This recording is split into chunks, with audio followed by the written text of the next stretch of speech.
Hello everyone, welcome to Ibrahim study YouTube channel. Ibrahim study YouTube চ্যানেলে তোমাদের সবাইকে জানাই স্বাগত এবং ওয়েলকাম। আজকে যে টপিক নিয়ে আলোচনা করব, তোমাদের ফার্স্ট রাউন্ড রেজাল্ট পাবলিশড হয়ে গিয়েছে, এবার সেকেন্ড রাউন্ড রেজাল্ট পাবলিশড হবে।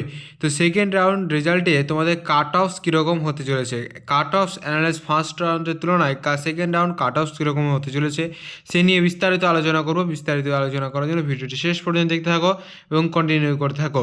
আমাদের চ্যানেল নতুন হয়ে থাকলে অবশ্যই চ্যানেলটিকে সাবস্ক্রাইব করো। এএনএম জিএনএম সমস্ত আপডেট পেতে এখনই চ্যানেলটিকে সাবস্ক্রাইব করো, পাশে থাকা বেল নোটিফিকেশন অন করো এবং তোমাদের আজকে যে জিনিসটা নিয়ে আজকে আলোচনা করবো সেটা হচ্ছে ANM GNM 2024 second round cut off analysis করে কাট অফ কীরকম হতে চলেছে। তো চলো শুরু করি আজকের এই ভিডিওটি ভালো অবশ্যই লাইক করবে, ঠিক আছে? লাইক করে শেয়ার করো, প্রচুর পরিমাণে শেয়ার করো, ভিডিওটি প্রচুর পরিমাণে শেয়ার করো। চলো শুরু করি আজকের ভিডিও। দেখো ফার্স্ট রাউন্ড কাট অফ কীরকম গিয়েছিল। দেখো ফার্স্ট রাউন্ড জিএনএমের কাট অফ কীরকম গিয়েছিল। GNM first round cut of 2024 first রাউন্ডের জেনারেল ক্যাটাগরিতে কাট অফ গিয়েছিল তোমাদের 3825 কাট অফ গিয়েছিল, বার্নপুরে গিয়েছিল, ঠিক আছে? বার্নপুরে ওবিসি এই কাট অফ গিয়েছিল 4584 গিয়েছিল, বার্নপুরে গিয়েছিল। তারপরে গিয়েছিল ওবিসি বি 3841 বার্নপুর, ইডাব্লিউএস গিয়েছিল 8340 কালিম্পং, এসসিতে গিয়েছিল 6313 বার্নপুরে গিয়েছিল, এসটিতে গিয়েছিল বার্নপুরে 20,000, সরি এটা ভুল হয়েছে, 20,684, ঠিক আছে? এটা হবে না, 20,684 তোমাদের কাট অফ গিয়েছিলো, বার্নপুরে গিয়েছিলো। আর সিভিল ডিফেন্স গিয়েছিলো 6,523 দার্জিলিংয়ে গিয়েছিলো। অরফ্যান ক্যাটাগরি 57,004 গিয়েছিলো, জঙ্গিপুরে গিয়েছিলো, ঠিক আছে? এটা এক বিন্দু বললাম ফার্স্ট রাউন্ড জিএনএমে ফার্স্ট রাউন্ড 2024 এরা কাট অফ। এবার সেকেন্ড রাউন্ড কীরকম হতে চলেছে তোমাদের বিস্তারিত আলোচনা করবো, তো ভিডিওটি শেষ পর্যন্ত দেখতে থাকো। দেখো ফার্স্ট রাউন্ড হলো এবার জিএনএম হলো, এবার এএনএম কীরকম কাট অফ হয়েছে। এএনএম দেখো, ANM first round cut of গিয়েছে। দেখো এএনএম ফার্স্ট রাউন্ড কাকদ্বীপ গেছে জেনারেলে 784 কাকদ্বীপ এসডি হসপিটাল, ঠিক আছে? ওবিসি এ গেছে রঘুনাথপুর হসপিটাল, রঘুনাথপুরে গেছে 777 ওবিসি এ, ওবিসি বি 966 কাকদ্বীপে গিয়েছে, ইডাব্লিউএসে গেছে 3,319 কালিয়াগঞ্জে, ঠিক আছে? এসসি গেছে তোমাদের 1592 রঘুনাথপুরে গেছে, এসটি গেছে 11,462 বারাসাত এমসিএইচ মেডিকেল কলেজ হসপিটালে, সিভিল ডিফেন্স গেছে তোমাদের 2178 কাকদ্বীপে গেছে। আর গেছে ওয়ারফ্যান ক্যাটাগরি 20,124 গেছে মুখার্জি মেমোরিয়াল, ঠিক আছে? মুখার্জি মেমোরিয়াল হসপিটালে তোমাদের কিন্তু হেলথ মেমোরিয়াল হসপিটাল, তো মুখার্জি মেমোরিয়াল হেলথ হসপিটাল তোমাদের কিন্তু 20,124 অরফ্যান ক্যাটাগরিতে গেছে। এটা এএনএম গেল ফার্স্ট রাউন্ড। এবার জিএনএমের মেল ক্যাটাগরিতে ফার্স্ট রাউন্ড কত কাট অফ গেছে, ঠিক আছে? জিএনএমের মেল ক্যাটাগরি দেখো, জিএনএমের মেল ক্যাটাগরিতে ফার্স্ট রাউন্ড কাট অফ কীরকম গেছে। দেখো জেনারেল ক্যাটাগরিতে অশোকনগরে গেছে পুরোটা, ঠিক আছে? অশোকনগরে এখানে গেছে, সবটা কিন্তু অশোকনগরে গেছে। জেনারেল ক্যাটাগরি 229 গেছে, ওবিসি এ গেছে 332, আর ওবিসি বি গেছে 652, ইডাব্লিউএস গেছে 6,225, এসসি গেছে 677, এসটি গেছে 12,699, ঠিক আছে? সিভিল ডিফেন্স গেছে 734 এবং অরফ্যান গেছে তোমাদের 32,974, ঠিক আছে? এটা কিন্তু মেল ক্যাটাগরি। এবার সেকেন্ড রাউন্ড তোমাদের অ্যানালাইসিস করে কাট অফ কীরকম হতে চলেছে, ঠিক আছে? সেকেন্ড রাউন্ড তোমাদের কাট অফ কীরকম হতে চলেছে তাদের কিছু গুরুত্বপূর্ণ কথা বলে দিই তোমাদের, যে তোমাদের অনেকে প্রশ্ন করেছিলে আপগ্রেশন নিয়ে, আপগ্রেশন এস করবো না নো করবো। দেখো আপগ্রেশন এস নিয়ে আমি তোমাদের এর আগেও বলেছিলাম, ঠিক আছে? আপগ্রেশন এস যারা করবে তারা ফার্স্ট যদি কলেজ থাকে তাহলে তারা নই করতে হবে তাদেরকে, তারা কলেজ চেঞ্জ করতে পারে। যদি সেকেন্ড থার্ড ফোর্থে থাকে তাহলে তারা কলেজ চেঞ্জ করতে হবে, তাদের জন্য আপগ্রেশন ইয়েস করতে হবে, ঠিক আছে? মানে ফার্স্ট 1 2 3 4 5 6 এই 6টা কলেজ আছে, 6টা কলেজ যদি ফার্স্ট কলেজ তোমার যদি আসে তাহলে তোমাকে নো করতে হবে, কারণ তুমি এই কলেজটা চেঞ্জ করতে পাবে না। দ্বিতীয়ত যদি সেকেন্ড কলেজ আসে, থার্ড কলেজ আছে, ফোর্থ কলেজ আছে, ফিফথ কলেজ আছে, যে কোনো একটা যদি কলেজ আছে তার জন্য তুমি এস করতে পারবে। যদি সেকেন্ড কলেজ আছে তার জন্য ফার্স্ট কলেজ তুমি নিতে পারবে, কিন্তু 3 4 5 থেকে করে নিতে পাবে না কলেজ। তুমি ওপরে উঠতে হবে কিন্তু নিচের দিকে তুমি নামতে পাবে না, এটা হচ্ছে আপগ্রেশনের নিয়ম, ঠিক আছে? এবার হচ্ছে অনেকে যে প্রশ্ন করছে 18 তারিখ পর্যন্ত অনেকে ছুটি রয়েছে, কিন্তু ছুটির মধ্যে কি তোমাদের ভেরিফিকেশন হবে? হ্যাঁ, ডকুমেন্ট তোমাদের ভেরিফিকেশন প্রত্যেক দিনই হচ্ছে এবং হবে, ঠিক আছে? ছুটির দিনও ভেরিফিকেশন হয়েছে এবং হবে, ঠিক আছে?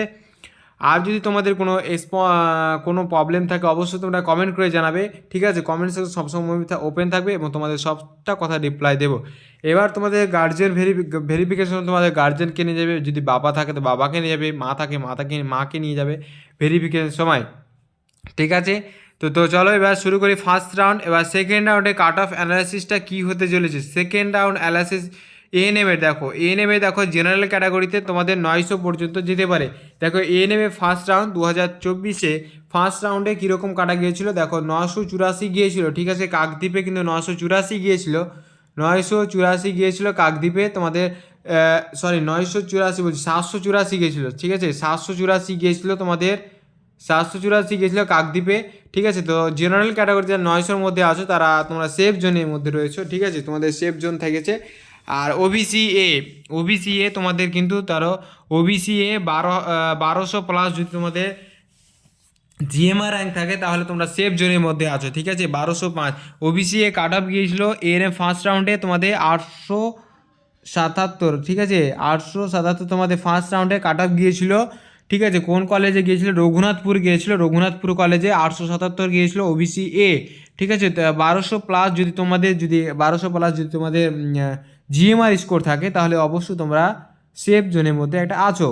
ওবিসি বি এ গেছিলো 966 তোমাদের, ওবিসি বি এ তোমাদের 966 গিয়েছিলো তোমাদের, ওবিসি বি 966, ওবিসি বি 966 গিয়েছিলো তোমাদের। কোন কলেজে গিয়েছিলো? এটাও কাকদ্বীপে গিয়েছিলো, ঠিক আছে? 966 ওবিসি বি এএনএমের কথা বলছি আমি, জিএমআরের কথা 966 গিয়েছিলো।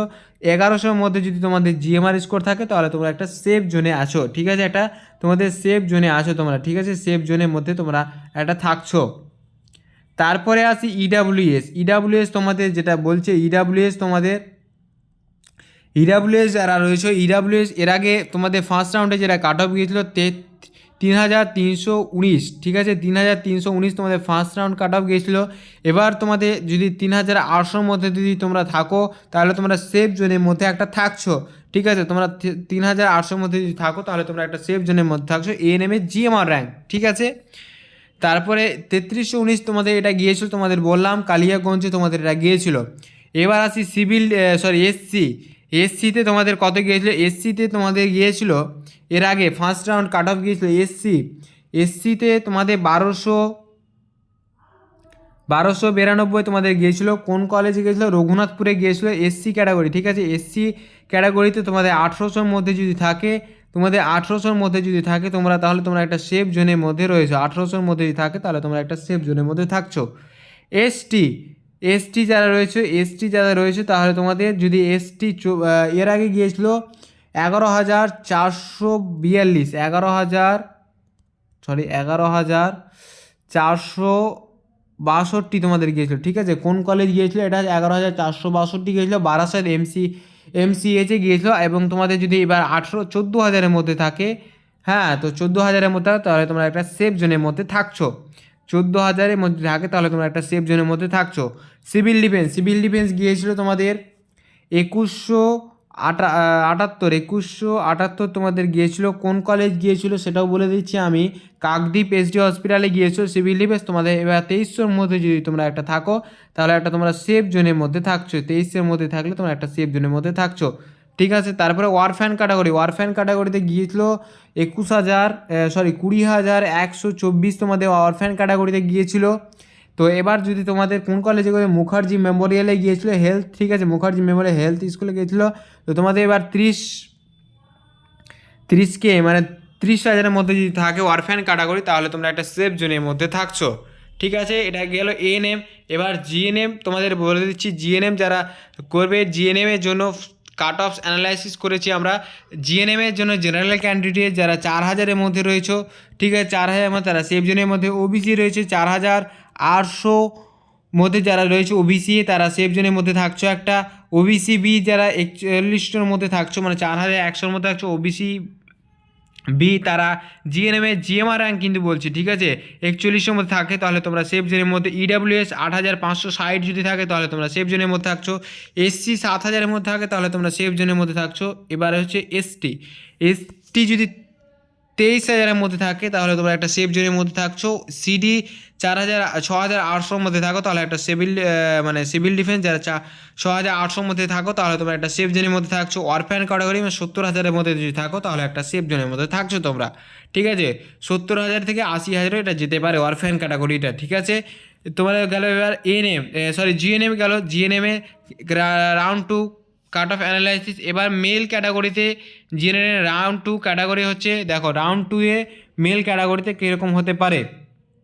জেনারেল ক্যান্ডিডেট, ঠিক আছে, মেলেদের জন্য একটু বেশি কাট অফ যাবে না, ঠিক আছে, তবুও তোমাদের বলছি কারণ যারা ফার্স্ট রাউন্ডে অনেকেই পার্টিসিপেট করে যায়, ঠিক আছে। ফার্স্ট রাউন্ডে তোমাদের কওটা পূরণ থাকে না, কওটা খালি থাকে না। এবার যাদের অনেকে ধরো ডকুমেন্ট ভেরিফিকেশনের সময় অনেকে ডকুমেন্ট ভুল থাকার জন্য যারা ভর্তি তাদের ডকুমেন্ট ভেরিফিকেশন ক্যান্সেল হয়ে যায়, তাদের জন্য এটা কাউটাগুলো ফাঁকা থাকে, সেই জন্য তোমাদের কিন্তু সেকেন্ড রাউন্ড পার্টিসিপেট করতে হয়, ঠিক আছে।